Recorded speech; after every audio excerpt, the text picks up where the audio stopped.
Good morning. This is Christy Howard, Lee County ITRT, and we are broadcasting live from the Lee County Public Library for the third year in a row. We would like to thank Lee County Public Library for being such gracious hosts to us every year. And today we have three public officials, Fuller Cridland, Chris Jones, and Gary Parsons here with us to answer all of your questions. And we have students viewing from every school in the district. We're going to go ahead and let the officials introduce themselves, and then we'll get started asking questions. Would you like me to go ahead? Yeah. Good morning. It's great to be with you all this morning. I'm Fuller Cridland, and I'm the Commonwealth's attorney for Lee County. Before I explain what that means, let me just tell you a little bit about myself and how I got to this point. I grew up in Lee County. I went to Jonesville Middle and then graduated from Lee High in 2003. I went to college in South Carolina and graduated in 2007. After graduating from college, I moved back to Lee County, and I was a teacher for a year. I taught Spanish at Jonesville and Pennington Middle Schools. After a year of teaching, I went to law school in Florida, and I graduated from law school in 2011, and I moved back here to Lee County and started practicing law. And then in 2015, I was elected as Commonwealth's attorney for Lee County, and I've had that job ever since. So the Commonwealth's attorney's job is to prosecute all the criminal defendants that are charged with committing crimes in Lee County. And they could be charged by the sheriff's office or the state police or any other investigative agency. But if there's anybody that's charged by any agency with committing a crime, it's my office that prosecutes that criminal activity. So I'll be happy to take your questions today about law enforcement or my job or the law in general. So I look forward to your questions. Okay, and now we'll have Chris Jones. Good morning, everyone. It's a pleasure to be here with you today. Like she said, my name is Chris Jones. I'm the Commissioner of the Revenue here in Lee County. And as Commissioner, we are the Chief Property Assessing Officer in the county. And essentially what that means is we assess values to all the property, whether it's vehicles, real estate, things of that nature, that actually multiplied by a tax rate that's set by the Board of Supervisors will generate the tax bills, which is the taxes due in the county that's collected by the treasurer. The funny fact, I guess, about the whole tax situation in Lee County is essentially about 2/3 of all money that's collected by the treasurer is actually allocated to you guys. It's allocated to the public school system. So I play a role in that, but that's kind of the gist of my job. A little background about myself. I, like Fuller, was also a graduate of Lee High School. I graduated in 1997. I attended Mountain Empire Community College with a certificate of real estate studies. I graduated there in 2002. I've been a real estate broker, auctioneer, and appraiser for about the last 12 or so years. I was elected to my position in 2011 and was subsequently re-elected in 2015. And I'll be happy to answer any questions. Excited to be here. Okay, and now we'll have Gary Parsons. Good morning, everyone. My name is, of course, Gary Parsons. I'm the sheriff of Lee County. I'm a lifelong resident of Lee County. Went to Keokee High School, which was closed down before most of you was even born. That's how old I am next to these guys. Then I went to UVA Wise, which was Clinton Valley College then. That's how old I am. Came out of school, didn't know what I wanted to do in my career. And my predecessor was the sheriff. He offered me a job. Started the sheriff's office in 1987. Worked 3 years as a patrol officer. Then I worked 6 years as a investigator. Then I was appointed sheriff, and I've been sheriff for almost 23 years now. The responsibilities of the sheriff are written into the Virginia Constitution. Our primary responsibility is to protect the courts and serve the civil process, all the paperwork that the court generates. That's my primary responsibility. But also, most sheriffs across the state assume criminal investigative and the patrol duties, and their state funding is based on that. So we investigate all crimes in the county, sometimes with the assistance of the state police. We handle the property crimes. They handle all auto thefts, arsons, so all the other crimes and calls that are coming to our 911 dispatch, we handle. Okay, so we're having a little bit of technology issues here, but we're going to try to keep going. I think everybody's still there. think we can still see everybody. So what we're gonna do is go through each school and ask every school to give every school an opportunity to ask a question. We ask that you go ahead and get your question askers ready and get them close to the camera so that when we call upon your school, you're ready to ask your question. And we will ask that you do not ask, you can ask anything about their jobs that you like, but we ask that you don't mention specific cases or specific individuals. So we'll go ahead.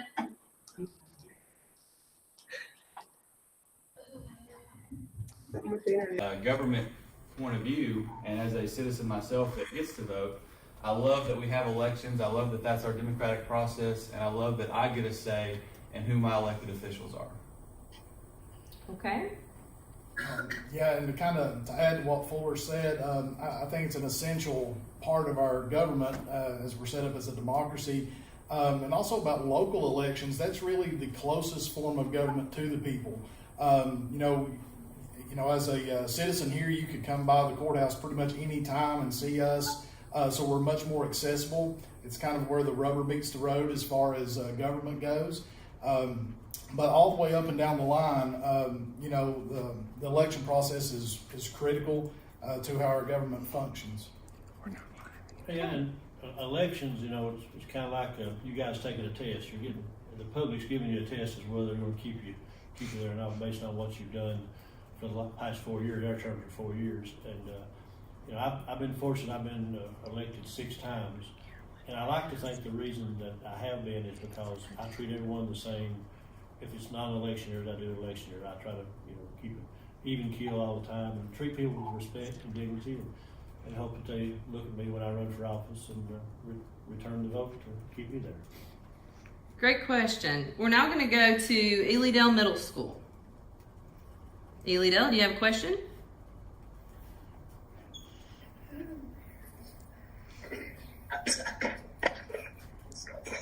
David, I'm gonna have to video. If they call you, you just.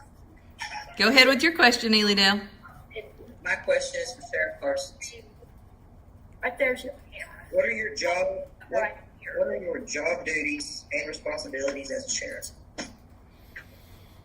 Well, like I said earlier, our primary responsibility is to protect the courts and take care of their processes. But there's so many things that we do. Some are that we're obligated to do, and some that we do as a service to the community. We answer every call that comes in to the 911 center. We dispatch a deputy.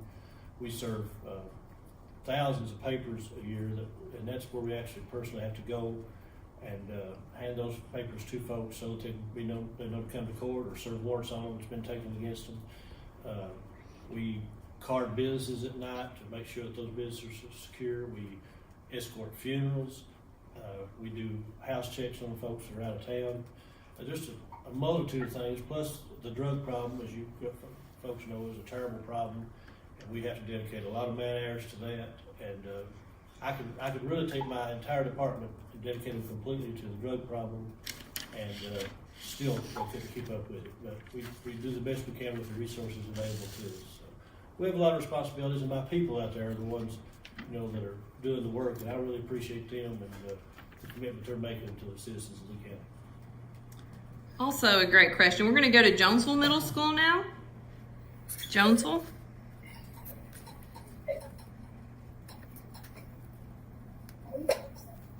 Is he on there? Nope.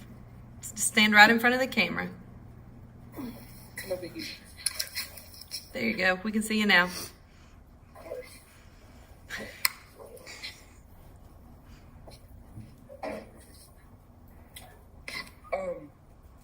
What's the best part about your guys' jobs? That's part of your job. Okay. Want me to go first?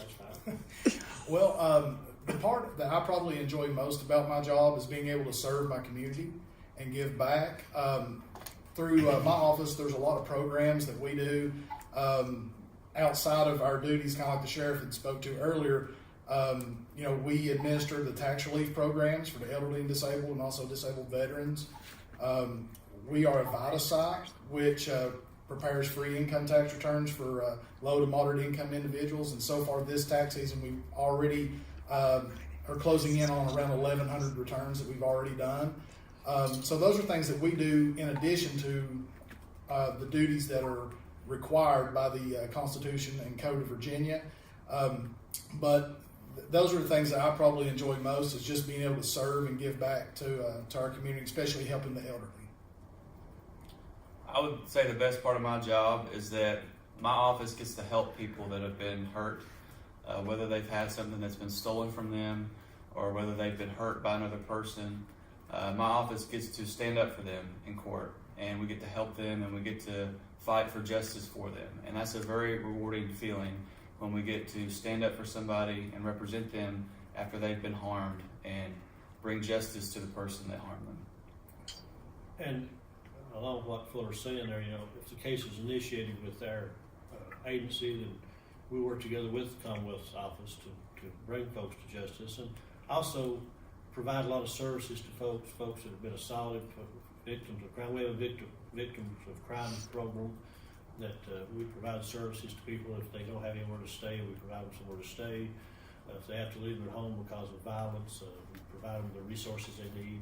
And it really feels good to help people if their home's been broken into and they've been violated, and you catch the person that did it and to get them off the streets. I mean, it's really gratifying to be able to help those folks. Okay, we're going to go to Flatwoods Elementary School now. Flatwoods, do you have a question?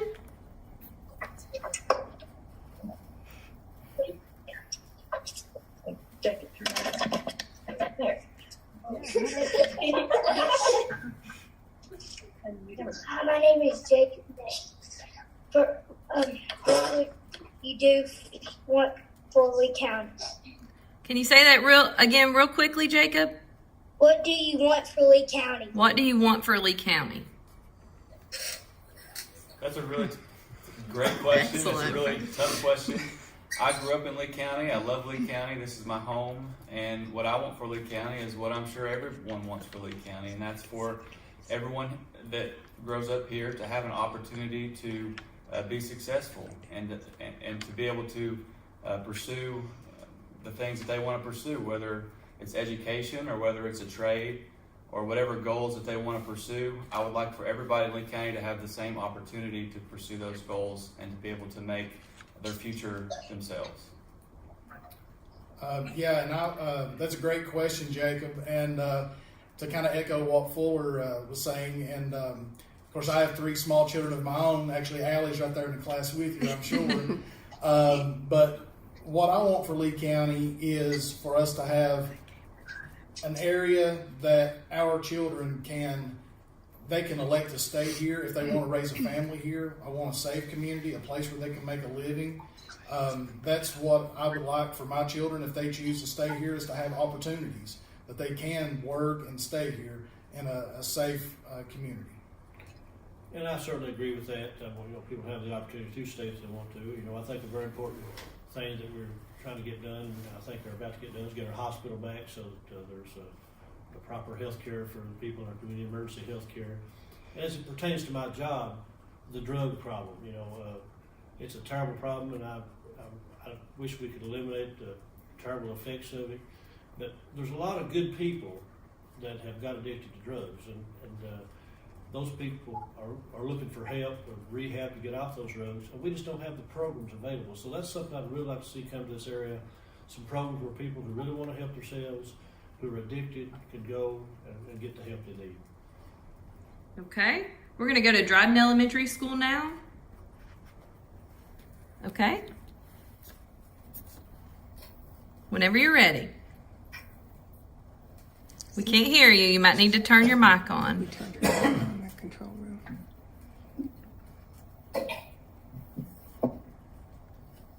We're going to try you again. Where is Tammy? I don't see her on here. Yeah, we probably won't be able to get. Can you turn your mic on? Ask her to send it in the chat. You can also send your question in the chat room, and we'll get to it in a minute if you're unable to get your mic on. Yeah, it's not gonna let us down there. Let's see if I can unmute her. Nope. Okay, send us a question in the chat room, okay? Have your teacher type it in the chat room. Okay, and we'll come back to you. We're now going to go to Rose Hill Elementary School.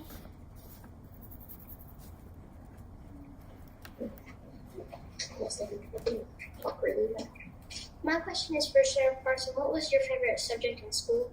Favorite subject in school for Sheriff Parsons. I'll tell you what my least subject was math. I was math illiterate. I almost didn't get through math. But my favorite subject was history, and that's what I majored in college. And probably I majored in it because it had a little math in it. But I would encourage everyone to get a college degree and at least a general knowledge degree of some type, because you think that you know what your career is going to be, but life has a way of changing your path. So have some type of a college degree behind you, so when you do make a definite career choice, you've got that education background to support you in it. Great. We're actually going to go back to Dryden, and I have their question ready. So I will put them up on the screen. And the question is for Mr. Jones, what is an auctioneer? Okay, an auctioneer is someone that calls bids. It's a form of marketing products, whether it be real estate, cattle, personal property, cars. Lots of things are sold by auction. It's one of the oldest methods. You probably hear some of them on TV. They talk really fast. Can you give us an example of that? Sure. Yeah, I guess. Let's sell Sheriff Parson. An auctioneer chant would go something like this. You'd say, hey, $20 bid now, $20 bid, $20 bid now, $5, $20 bid now, $5, I'm going to be $5 now, $30, $30 bid now, $5, I'm going to be $5 bid now, $5. That's kind of how an auctioneer chant would go, and you would increase the bids based on people's participation in the auction method. But I went to Mendenhall Auctioneer School in High Point, North Carolina. That's where I went to school, and then I still had to sit for a board test for the state of Virginia. I'm a licensed auctioneer in Tennessee and Virginia. So do they make you practice that like in front of everybody? How do they teach you to do that? Well, yeah, you do some practice at school and everything, and the old joke always has been, in order to be an auctioneer, you put a mouthful of marbles in your mouth, and every time you sell an item, you pull out a marble, and once you lose your marbles, you become an auctioneer. That's kind of the old joke, but there is it's about a 2-week course that's very hands-on that you participate in Mendenhall's. I'm sure the other auctioneer schools are similar. Great question. All right, we're going to go to Elk Knob now. Elk Knob Elementary School. Do you have a question?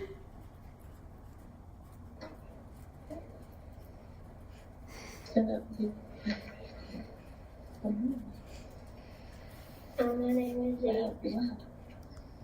name is Zeke.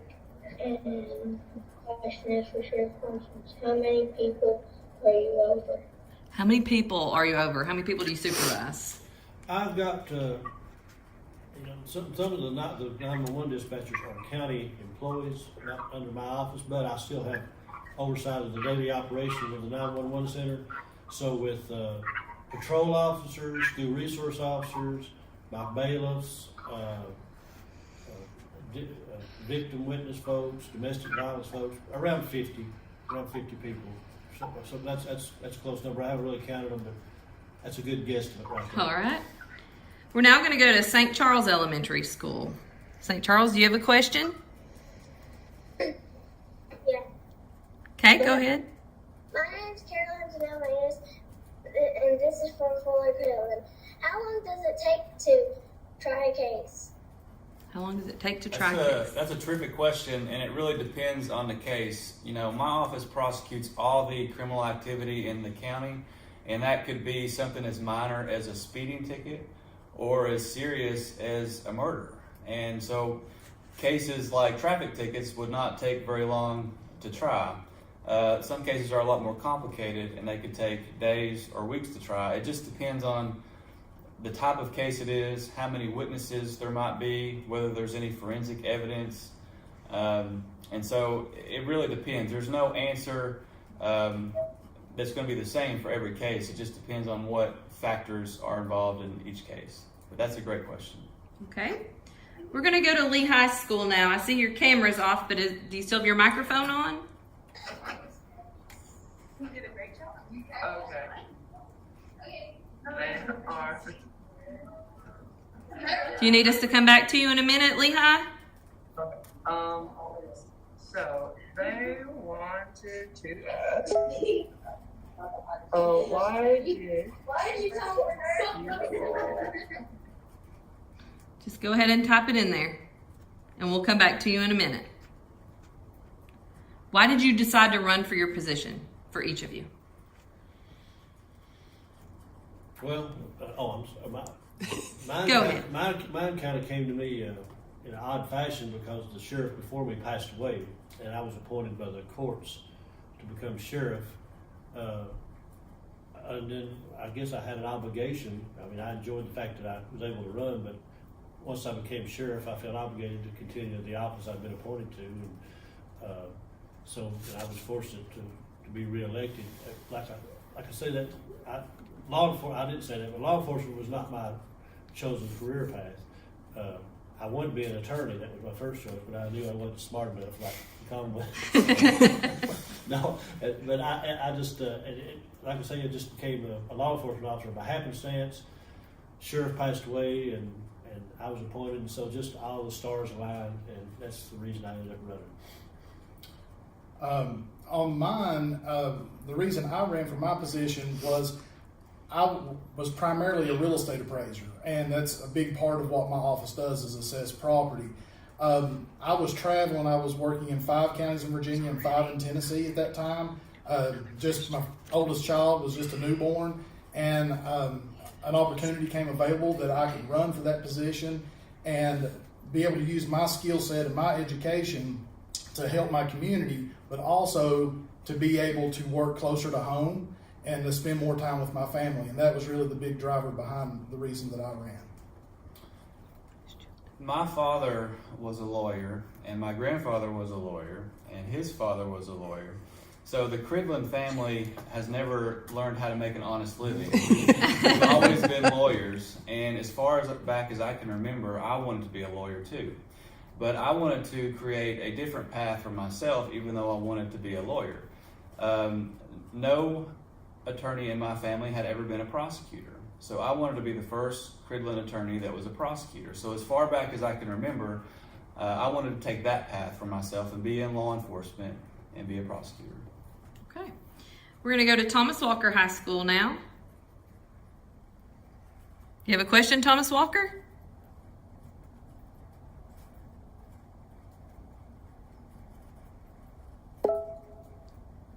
Do you need us to come back to you?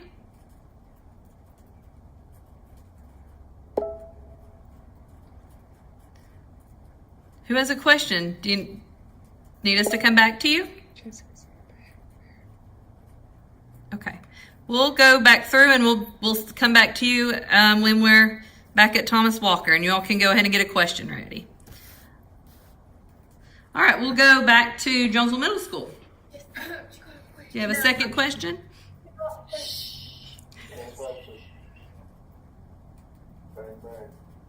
Come on up. Who are they going to? What place? Jonesville Middle School. Jonesville, you'll need to unmute your mic. We can't hear you. Try again. So I have a question for Sheriff Parsons, and I want to ask him how working in law enforcement is different from like shows and movies and stuff and in real life. Okay. Well, it's a whole lot different, I can tell you, because the biggest thing is the things that you see on TV. Of course, they have to put it in an hour timeline, but it's happened so quick, and things in our profession really happen pretty slow because there's a process you have to go through, especially with testing. You know, on like DNA testing, which is a big thing in law enforcement now. They'll just walk out in the back of the building and it's actually been there contested. It takes us 6-7 months to get anything back. We have to send everything to the laboratory in Roanoke for fingerprints, drug analysis. All that takes so much time, and also it's just not as simple as they make it appear, and that really hurts us in law enforcement because people see this on TV and they see all these elaborate tests and everything, and then we come out on their crime scene and they say, well, why aren't you doing this? I saw this on Law and Order, you know, and we just don't have the resources to do it. So there is a lot of differences. Okay, we're gonna go to Pennington Middle School now. Do you all have a second question, Pennington?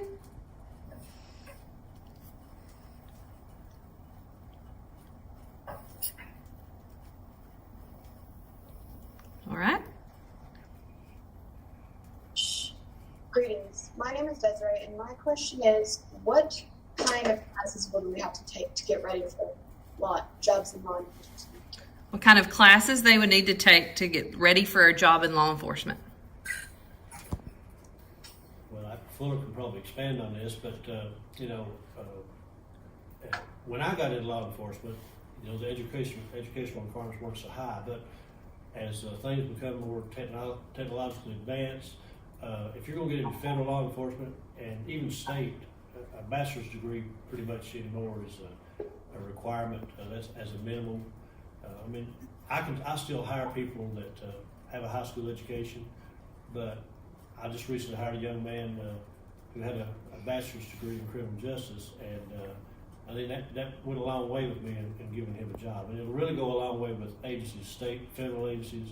They're not going to hire you other than locally in those agencies unless you have proper education. And from my point of view, as a prosecutor, obviously a prosecutor is a type of a lawyer. So in order to be a prosecutor, you have to also be a lawyer. And in order to be a lawyer, you have to graduate from college and also law school. And then you also have to take and pass the bar exam. So if you want a career in law enforcement, you don't have to be a prosecutor. There's a lot of other avenues that you can pursue as a law enforcement officer, investigator, agent of some kind. But if you actually want to be a prosecutor, it will take 4 years of college, 3 years of law school, and then another 6 months or so of studying for and taking the bar exam. So it can be a pretty long road, but like the sheriff said earlier, you know, get as much education as you can, because the more education that you have, the more options that you're going to have later. And you may decide that you may go into college wanting one thing and then decide you want something else, but if you've got that education to fall back on, you can do that. Okay, we're gonna go to Elydale now, Elydale Middle School. Do you have a second question? This is a general question for all three of you. What steps do you have to prepare for in the election process? Did you all hear that? What steps to prepare for the election process? Well, got to come up with some money. you got to buy a lot of signs. You got to see all those signs all over the place. You got to pay for those. You gotta buy some hot dogs, don't You you? got to have some hot dogs. You got to have bitters all over the place. Get out. You got to get your message out. You got to get out and let people know what you stand for. And all of us have done a lot of door to door, personally go to people's homes, and go in and tell them, what we stand for, and ask them why we think they should vote for us. And it's not as easy as it might seem because like I said, there's a lot. Everything's expensive anymore. You have to run ads in the newspapers. You have to run ads on the radio. If you don't do it, your opponent's going to be doing it. He's going to get, or she's going to be getting their message out, and you're not going to be able to. So that's a big part of it. And there's other parts that these young men here know well. I guess as far as my take on it, the process, you would start, I guess, by determining if you want to run with a party affiliation or an independent.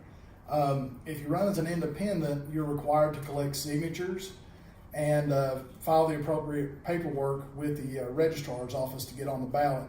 If you run party affiliated as a Republican or a Democrat, you'll go through the process of obtaining that party's nomination. There may be multiple candidates seeking that nomination, so first you have to win that race to then be able to be placed on the ballot. And as far as if you make it that far and get on the ballot, kind of like the sheriff said, it does take a lot of resources, a lot of time, and a lot of money to get your message out. And that's the main thing. When I first ran, one of my most admired people, the advice he gave me was there's no substitution for shoe leather. And, I take that to heart. I think that you have to get out and see people, knock on doors, and definitely get your message out and let people know what you're all about, what you stand for, and hope that they like your message and vote for you. And I think both of those answers are exactly on point.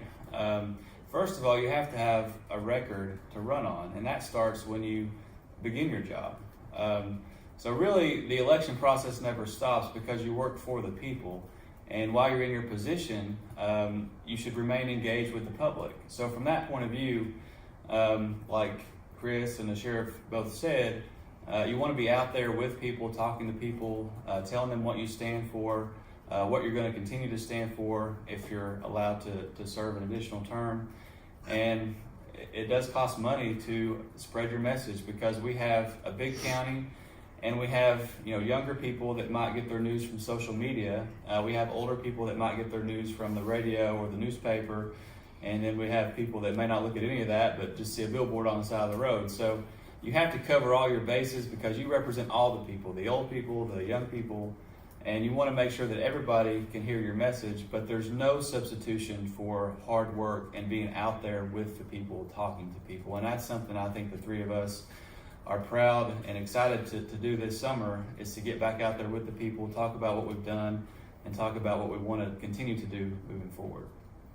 Okay, we're going to go to Flatwoods Elementary School.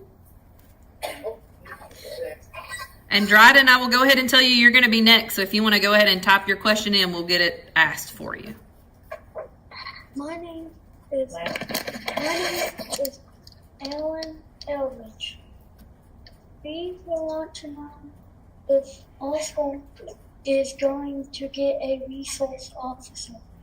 Is our school going to get a resource What school is officer? that? Flatwoods Elementary School. I would hope that eventually that'll happen. I understand there's been some money put into the state budget, and I don't know how that's going to be distributed. But we are going to share a school resource officer with Edendale, Rose Hill, and sometimes Flatwoods. The problem is if you get one school resource officer sharing too many schools, you have more travel time than you do in school time. So, we do have officers do walkthroughs through the schools every day, and state police do walkthroughs, and we're going to continue to do that. But there is the hope that there is going to be funding come available. Naturally, that's the trend right now to increase school security. So I can't tell you anything definitely, but certainly that's our hope and desire to get that accomplished. Okay. And I'm going to show Dryden Elementary, and I'll read their question to you. This is from Michael. Michael, can you wave at us?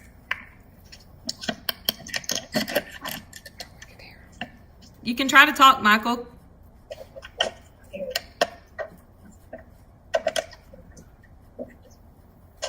Okay, we'll ask your question for you. What's the worst part of your job for all three of you? The worst part. Thank you, Michael. Well, mine is when I can help people, when there's been a crime that we can't solve. We can't, someone's been broken into or something, they've had a theft crime and we can't solve it. Some people are understanding, some people are angry. I have people come in and bawl me out sometimes, and I understand that they're upset, and I give them that opportunity to vent to me, and because they've got a lot of pent up anger because of what's happened to them. So that's always bad to have to deal with that. And then also seeing crimes against children and ladies and that have been abused and mistreated, and even though sometimes you can help, it's bad to have to see that and realize there's evil people like that in the world that do those types of things. I would agree with that. Just because we both work in law enforcement, so it's a similar answer for me. Sometimes we don't have the evidence to go forward and prove beyond a reasonable doubt the case, even when we know the person is guilty. But we have to work within the system that we have, and the system is not a perfect system, but it's a system that we have to work within. And when we don't have enough evidence to prove the case beyond a reasonable doubt, even though we know the person is guilty, that is a very frustrating, devastating thing for both of our departments.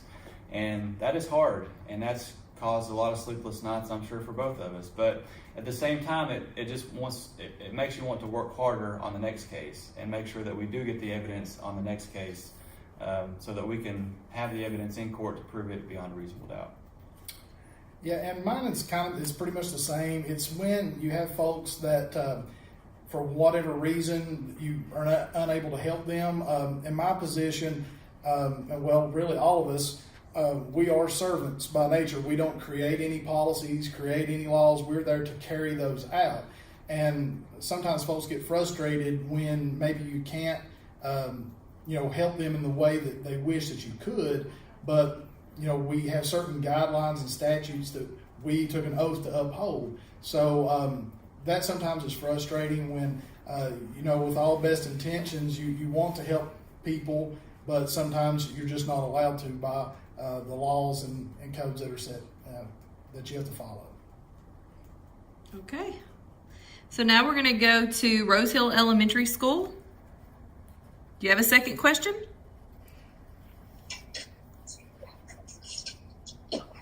This question is for all three. If you could choose a different career, what would it be and why? If you could choose a different career, what would it be and why? Can I be a professional athlete? I don't know that was ever realistic for me. I didn't have that amount of talent, but I always loved sports. I played football and basketball in high school, and sports was always something that I was very interested in. If I had the talent to make it to the professional leagues, that's what I would choose for myself. Realistically, I don't think I ever could. And it's hard for me to imagine myself in a different career.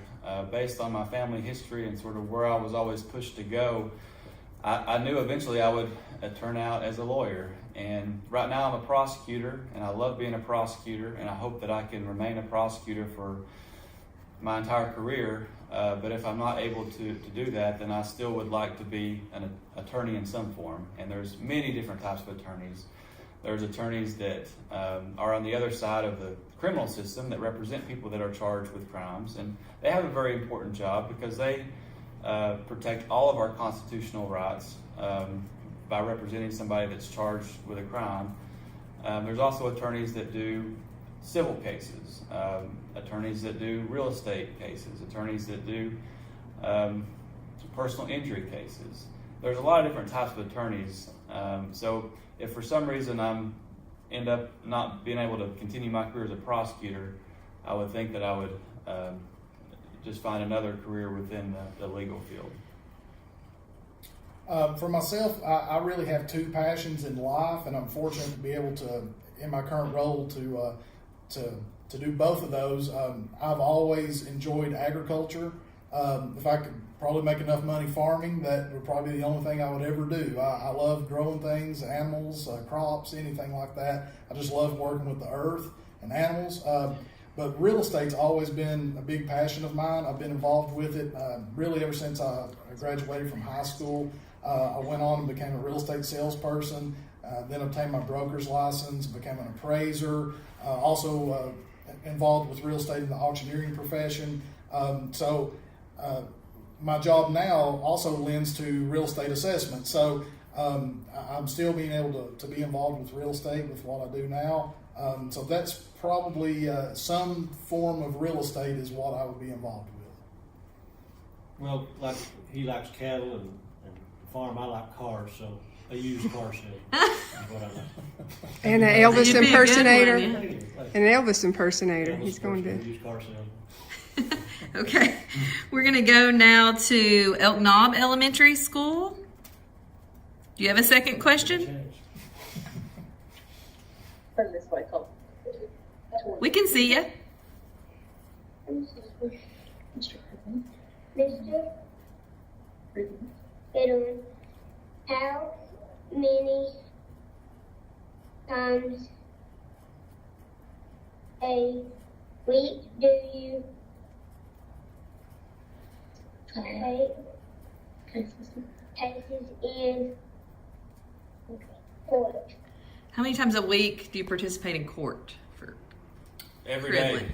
every day, every work day, we have court, and so I'm in court all the time. And there may be certain days when our judge has to go to another county to hear a special case over there, but that happens very rarely.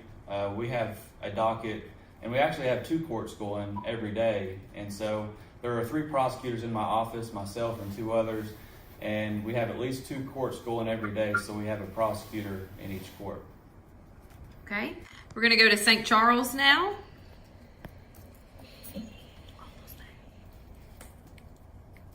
Go ahead.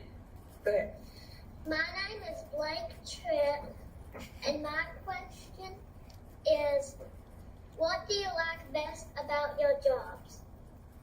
Blake Tripp, what do you like best about your jobs?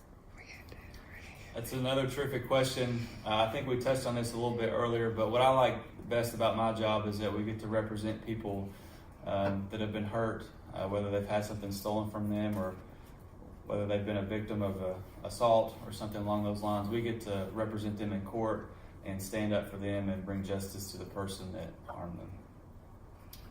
Yeah, and you know, with mine, like Forrest said, we touched on a little bit earlier, but I really like the public service aspect of it, especially we have our program where we deal with the tax relief for the elderly and disabled, and also disabled veterans, and it really makes me happy when we're able to help people with that in particular, but with all aspects of our job. I really just like to serve the community.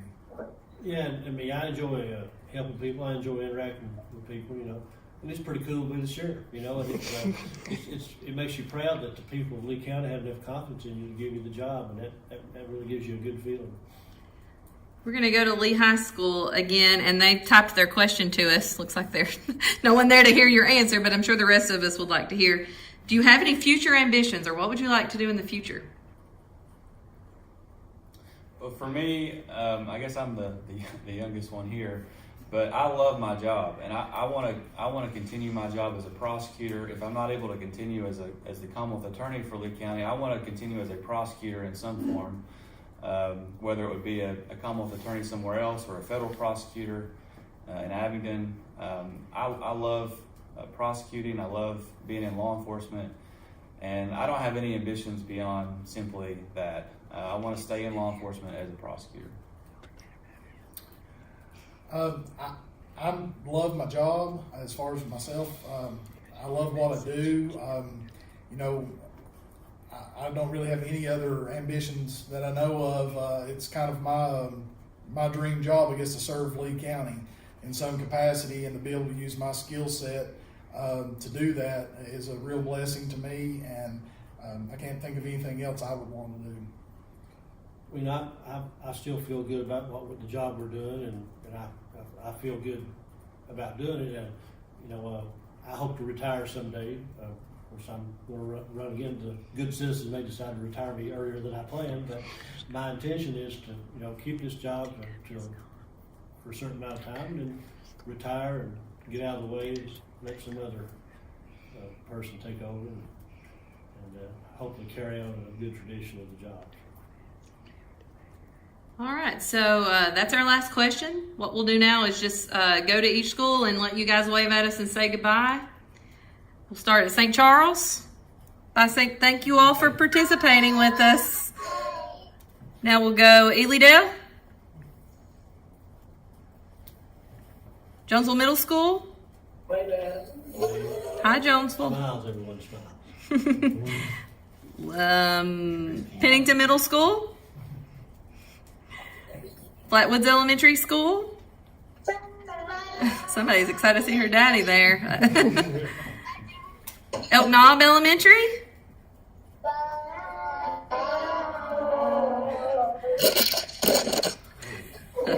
Dryden Elementary School. Thank you all. And Rose Hill Elementary School. Thank you guys. We want to thank everybody for your questions. You all did a great job and hope you got some interesting answers. If you would like to view some of the other Digital Learning Day resources, all the links are on the county website. So tell your teacher to go there and look at all the links. And we thank everybody for participating this morning. You guys have a great Digital Learning Day. We want to thank our public officials for being here and giving us their time this morning. So let's all give them a big thank you, and we'll see you next year. There we go. Thank you all. All right. Goodbye.